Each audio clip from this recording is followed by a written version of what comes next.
Iran તમારું internet connection કાપી શકે છે. એના માટે ઈરાને પહેલાં ધમકી આપી દીધી છે. પર્શિયન ગલ્ફ અને લાલ સમુદ્રના તળિયે હજારો કિલોમીટર લાંબા ફાઇબર ઓપ્ટિક્સ કેબલ્સની જાળ બિછાવવામાં આવે છે, જે આખી દુનિયાના ડિજિટલ જગતની કરોડરજ્જુ સમાન છે. એના થકી જ તમે ઇન્ટરનેટનો ઉપયોગ કરી શકો છો. અત્યારે હાલત એવી છે કે આ જળમાર્ગો પરના યુદ્ધને કારણે આપણું આખું ઇન્ટરનેટ અને ડિજિટલ દુનિયા ગમે ત્યારે ઠપ થઈ શકે એમ છે. જે દેશોનું આખું અર્થતંત્ર ડિજિટલ દુનિયા પર ટકેલું છે એમના માટે હવે ખરેખર જોખમની ઘંટડી વાગી ગઈ છે.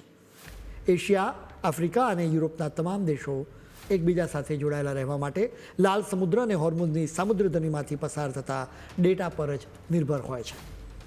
આપણો ભારત દેશ સૌથી વધુ મુશ્કેલીમાં મુકાઈ શકે તેમ છે, કારણ કે આપણે અત્યારે બહુ ઝડપથી ક્લાઉડ અને એઆઈનું મોટું માળખું ઊભું કરી રહ્યા છીએ.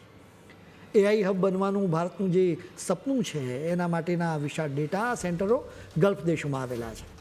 આ ડેટા સેન્ટરોને જોડતી ડિજિટલ લાઈનો અત્યારે બરાબર યુદ્ધના મેદાનની વચ્ચેથી પસાર થઈ રહી છે.